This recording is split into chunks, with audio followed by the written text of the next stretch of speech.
Ok, alors Once, c'est une application de rencontre. On promeut la qualité plutôt que la quantité. Donc, plutôt que de vous laisser parcourir des profils et des profils, on vous propose 1 à 4 rencontres par jour à midi. Ce qui est intéressant, c'est que quand vous recevez cette rencontre, elle aussi vous reçoit comme rencontre. Donc, vous avez son attention pour 24 heures. Si les deux profils s'apprécient mutuellement, vous êtes connectés, vous pouvez donc chatter. Nous sommes dans un modèle freemium, donc nous proposons un ensemble de fonctionnalités premium, tout ça avec une monnaie virtuelle qu'on appelle les couronnes. Nos principales fonctionnalités premium historiques sont les suivantes. Envoyer un message à votre rencontre du jour, même si vous n'avez pas encore connecté, pour vous vendre, par exemple.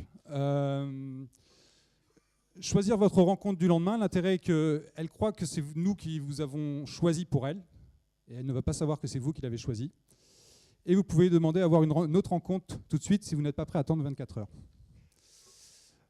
Derrière l'application, beaucoup de personnes. Nous sommes 16 collaborateurs. Nous sommes basés à Londres, 8 écos, 8 marketeurs, 6 nationalités différentes et des dizaines d'entremetteurs qui travaillent à distance pour nous, puisque les mises en relation sont faites en partie à la main. Et vous avez les 3 principaux cofondateurs. Donc au milieu, notre CEO qui s'appelle Jean Meyer, que je qualifierais de l'américain. Il a un long passé entrepreneurial, il a fait Columbia Business School et a déjà lancé une première application dating aux États-Unis qui s'appelait Date My School. À gauche, vous avez notre CTO, Guillaume Sampé, un vrai passionné de nouvelles technologies qui a notamment travaillé dans une start-up parisienne qui s'appelle Mention. Et puis moi, sur la gauche, voilà, alors moi je suis un pur produit de l'école française, ingénieur en informatique de formation, 5-6 années de société de services et d'expertise mobile développée dans le cadre principalement des missions B2B pour différents types de clients. Et voilà les grandes étapes de notre parcours. Tout commence pour moi août 2014 avec un message sur LinkedIn de Jean Meyer qui me dit, grosso modo, c'est presque ça, je vais lancer une application de rencontre et lever 3 millions d'euros, est-ce que ça t'intéresse ? Situation classique du quotidien. Je commence par être sceptique. Je rencontre quand même Jean Meyer et Guillaume Sampé. Je prends des garanties sur leurs compétences et je me dis, si la moitié de ce qu'ils racontent est vrai, ça va être dingue. Donc je me jette à l'eau. Je les rejoins en octobre 2014 et nous commençons à travailler à 3 dans une hacker house à Fougères, si vous connaissez, en Bretagne, que nous louons. Et les 3 millions d'euros sont levés en janvier 2015. Nous lançons la toute première version de l'application fin février 2015 en essayant d'abord de nous attaquer au marché américain. On peut le dire, ce n'était pas franchement un succès, on tâtonne, on n'arrive pas à monter la bonne équipe marketing, donc on se ressoude. Courant de l'été 2015, on recrée une équipe marketing, on réunit l'intégralité de l'équipe qui jusque-là bossait en grande partie en remote à Londres et on se reconcentre sur l'Europe. Et là, la mayonnaise prend. L'équipe marketing fonctionne bien, on a des bons retours utilisateurs et en janvier 2016, nous atteignons le million d'utilisateurs. En mai, nous refaisons une deuxième levée de 5 millions d'euros et début septembre, même un peu avant, nous avons atteint les 2 millions d'utilisateurs et 2,7 maintenant. Évidemment, tout ça ne s'est pas fait en un jour, je vous ai épargné quelques détails et donc l'objet de cette présentation est de vous partager ce que moi j'ai retenu de ces 2 ans-là. Effectivement, moi qui étais dans une relation B2B à faire des applications pour les autres, et puis la dimension d'une application comme ça, B2C, ça a été très perturbant, il a fallu s'adapter. Commençons d'abord par l'aspect technique des choses. Je suis de formation technique, donc on ne va pas y passer trop de temps. Néanmoins, j'ai continué à apprendre beaucoup de choses. Commençons d'abord par l'aspect serveur. Donc, je n'avais été jamais confronté à quelque chose avec une scalabilité aussi forte. Comment ça se traduit chez nous? Comme nous envoyons les rencontres tous les jours à midi, à partir de midi, nous envoyons 2 millions de notifications en l'espace de 3 minutes et 60 000 utilisateurs rentrent dans l'application en même temps. Donc ça provoque le pic que vous voyez là et donc une charge considérable. Qu'est-ce que moi j'ai retenu de cet aspect-là? Eh bien, de penser scalable. Penser scalable dès le départ. Clairement, si nous n'avions pas pensé scalable, nous aurions été très ralentis dans notre croissance. On l'a à peu près bien géré, on aurait pu faire mieux. On s'est notamment appuyé sur des services reconnus comme Amazon S3 pour ceux qui connaissent et CloudFront pour tout ce qui est hébergement d'images. Et en termes d'hébergement de serveurs, On a voulu faire des économies au début, on a travaillé avec DigitalOcean, un hébergeur américain. Et puis, à mesure qu'on grossissait, on passait plus de temps à gérer les problèmes inhérents à leur propre infrastructure qu'à améliorer notre back-office. Et nous sommes passés entièrement chez Amazon. On a appris à gérer plus finement les ressources dont on avait besoin. On est maintenant capable d'allouer des machines uniquement pour les pics de charge qu'on rencontre dans la journée. Donc là, c'est le pic de midi sur notre principal time zone. Mais comme on est sur plusieurs pays, vous avez d'autres pics qui arrivent dans la journée. Et voilà. Et donc maintenant, ça ne nous coûte pas beaucoup plus cher juste parce qu'on est capable d'allouer des ressources, juste les ressources nécessaires à l'instant T. Voyons sur le côté applicatif. Nous sommes une petite équipe, 8 au niveau technique. Il y a 4 mois, on n'était que 5. Et donc, nous développons un site web qui propose à peu près les mêmes fonctionnalités que les applications mobiles, 2 applications natives, une iOS, une Android, et 2 back-office métiers qui sont aussi une part importante de notre travail sur le web. Pour ma part, j'avais déjà programmé de nombreuses applications, mais n'avais pas connu un vrai success store d'ampleur sur du B2C. En plus de ça, je ne m'attendais pas du tout à faire évoluer mon application aussi rapidement. Donc l'équation qui s'est rapidement posée, c'est comment développer vite en gardant une qualité convaincante. Tout d'abord, vous devez maîtriser votre plateforme, il n'y a pas de secret. Et investir tout de suite dans une architecture flexible, c'est essentiel. Vous voulez pouvoir continuer à shipper des fonctionnalités sans mettre en péril ce que vous avez déjà. Côté qualité pure, je ne m'attendais pas du tout, à mesure qu'on grossissait, de recevoir autant de crash reports absolument incompréhensibles qui ne faisaient aucun sens. Pour ça, il n'y a pas de miracle. Vous devez mettre un tracking extrêmement pointu. Vous devez tout traquer, toute erreur, tant technique que fonctionnelle. Combien de fois une erreur arrive, avec quel message, à quel utilisateur? À tous vos crash reports, il faut attacher le maximum d'informations. L'identifiant utilisateur, ça tombe sous le sens, mais vous pouvez aussi attacher toutes les dernières actions utilisateurs, l'écran courant, il faut aller le plus loin possible. Sur Android, il y a une super fonctionnalité, j'imagine que tous les devs Android connaissent, le déploiement progressif. Commencez toujours par déployer progressivement votre application. À partir de 500, 1000 users, vous allez rapidement voir si vous avez un problème majeur dans votre nouvelle version. Vous pouvez stopper le déploiement, fixer et reshipper. Enfin, ça paraît très bête, mais un écran de contact dans votre application où les gens peuvent vous écrire, croyez-moi, ça peut vous sauver la vie. Par expérience, n'hésitez pas à en avoir un, ça ne coûte pas cher, c'est très efficace. Enfin, focalisez-vous plutôt sur l'utilisabilité que la compatibilité. La fragmentation, tant sur Android et maintenant aussi sur iOS, est très difficile à combler. Et si vous regardez un peu les statistiques, allez chercher le support parfait des 5% des devices les moins chers, c'est relativement accessoire et il y a peu de chances que ce soit ces gens-là que vous monétiserez. Donc tant que votre set fonctionnel n'est pas stable, assurez plutôt l'utilisabilité avant la compatibilité parfaite. Voilà, une fois que la technique roule, il faut faire venir des utilisateurs. Je ne vais pas vous mentir, ce n'est pas mon expertise. Néanmoins, j'ai appris beaucoup de choses. Donc chez Once, c'est 5 à 10 000 nouveaux utilisateurs qui arrivent chaque jour. Nous avons une équipe marketing dédiée, très performante, qui ne fait que ça, que du marketing. Nous sommes sur 7 pays, la France, l'Allemagne, l'Italie, la Suisse, l'Autriche, la Belgique et le Royaume-Uni. Des nouveaux marchés vont s'ouvrir, je pense notamment à la Hollande et aux autres pays scandinaves, la Finlande, le Danemark et aussi la Suède. Notre budget mensuel oscille entre 50 000 et 300 000 euros par mois de marketing. Et nous avons un coût d'acquisition aux alentours d'1 euro, mais je me suis fait taper sur les doigts par la CMO. On est assez nettement en dessous de l'euro quand même. Voilà, je ne vous donnerai pas le chiffre exact, mais voilà le genre de performance que parvient à faire notre équipe marketing. Comment on fonctionne? 3 piliers. D'abord, créer des contenus. Pour cela, on va créer des contenus dans les médias classiques. Donc on va travailler avec des agences de presse dans chaque pays. Vous avez ici un exemple de notre dernière création de contenu avec une agence de presse qu'on a lancée hier. C'est un bus anglais, vu qu'on est basé à Londres, qui pastiche un bus assez connu qui a tourné pendant le Brexit et qui annonçait qu'on donnait 350 millions de pounds à l'Europe chaque semaine et qui s'est avéré être complètement faux après. Donc on a lancé ça hier dans Londres, donc on espère qu'on va réussir à faire un peu buzzer ça. On travaille aussi avec des médias web, donc des blogs, des influenceurs, et on négocie des articles, des partenariats. En interne, on a notre propre designer dédié au marketing, et puis on travaille avec des freelances pour tout ce qui est photo, vidéo. Une fois ce travail de contenu fait, nous réalisons le vrai travail d'acquisition digitale. Donc sur des canaux classiques, c'est là que l'essentiel de notre budget marketing part, Facebook, Google, principalement Facebook. Moi, ce qui m'a surpris, c'est la performance de ces canaux d'acquisition. En revanche, ça demande beaucoup de travail. L'équipe passe un temps considérable à tester les différents contenus, les différentes audiences, à monitorer et à renouveler.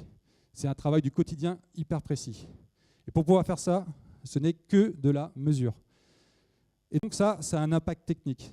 Il va falloir mettre à jour vos applications, vos serveurs, pour pouvoir gérer ça. Vous devez être capable de dire tel utilisateur, je l'ai acquis par tel canal, sur telle campagne. Donc mettez à disposition votre équipe technique, à l'équipe marketing, intégrez les bons outils. Sans ça, votre équipe marketing ne peut pas travailler, pas être performante. Nous travaillons avec Adjust pour mesurer l'attribution. Une fois qu'on sait faire venir des utilisateurs, tout repose sur le produit. Pour ma part, c'était une première expérience B2C.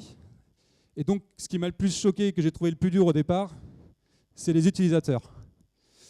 Chez One, c'est 300 000 utilisateurs par jour qui viennent sur l'application. Et donc, il est primordial de rester en contact avec eux, d'être en contact. Comment on fait? Assez facile, les réseaux sociaux, les reviews sur les stores. Et comme je vous l'ai dit, on a un écran de contact in-app. Ça paraît bête, mais à notre échelle, c'est déjà 4000 emails par mois que nous traitons à la main.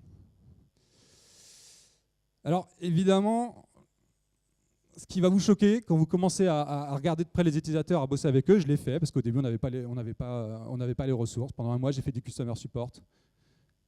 Ce qui va vous choquer, c'est la violence des gens.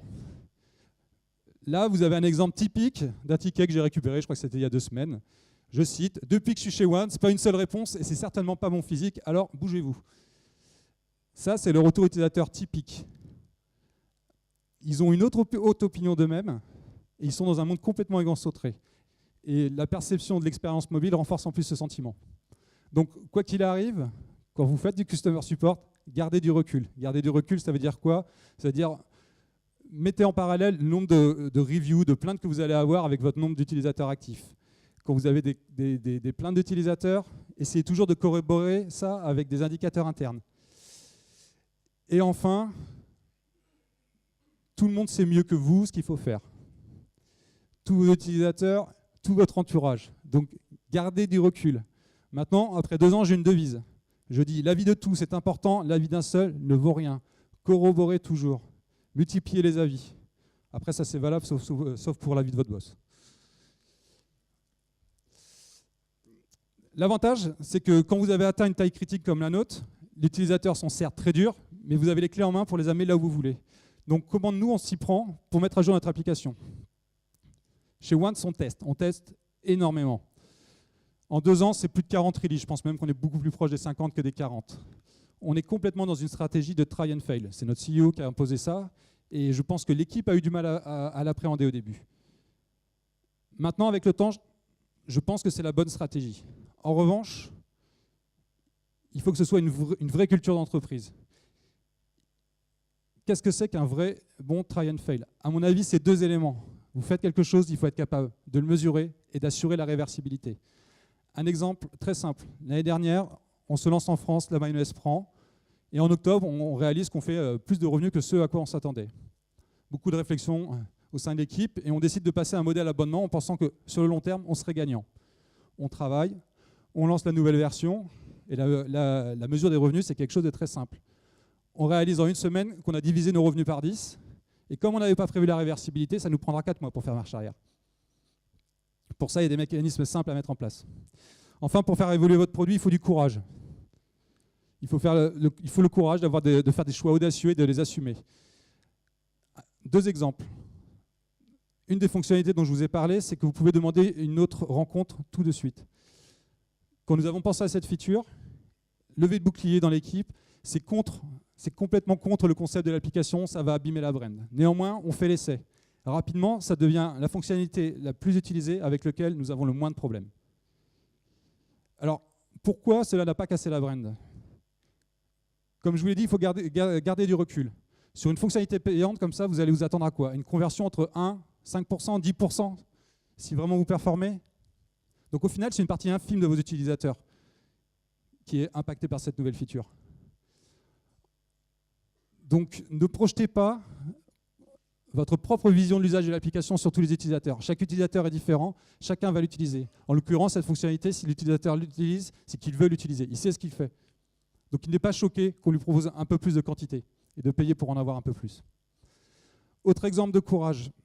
Avant d'être une start-up qui avait 8 millions d'euros, on est une compagnie qui a des investisseurs et qui se doit d'être rentable. Donc on cherche des clés pour être rentable. Nous avons passé une fonctionnalité qui était très utilisée, de gratuite à payante. Grosse levée de bouclier des utilisateurs, énormément de retours négatifs. Mais il faut savoir tenir la barre. Au bout de 3 semaines, ça s'est calmé. Encore une fois, gardez du recul.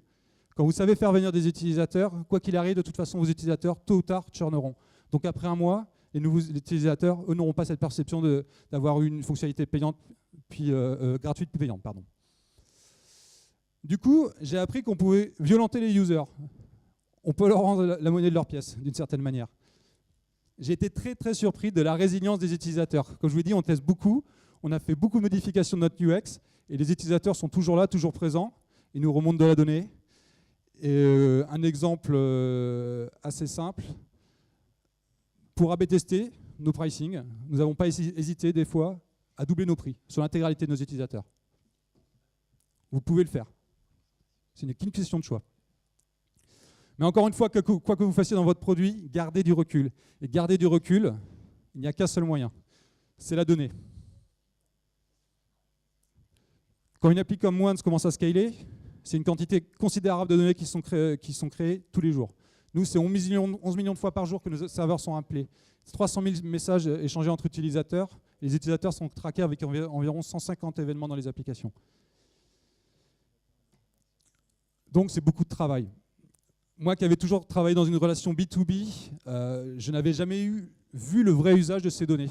Pourquoi ? Parce que beaucoup de gens qui font appel à des sociétés de services pour créer leur application mobile n'ont pas une stratégie très définie sur ce qu'ils veulent faire avec leur application mobile, ou n'ont tout simplement pas les moyens, parce que ça demande beaucoup de travail, de passer du temps à analyser toutes ces données. Alors, qu'est-ce qu'il faut mesurer ? Je pense que vous l'avez entendu plusieurs fois aujourd'hui, mais il faut tout mesurer, tout. Alors, il y a les KPI classiques, les installs, le churn, les cohortes. Ça, évidemment, il faut les regarder. Mais il faut aussi trouver vos KPI qui définissent le bon usage et le bon comportement de votre application. Pour ça, pas de recette miracle. C'est pareil, try and fail. Vous mettrez du temps à les trouver.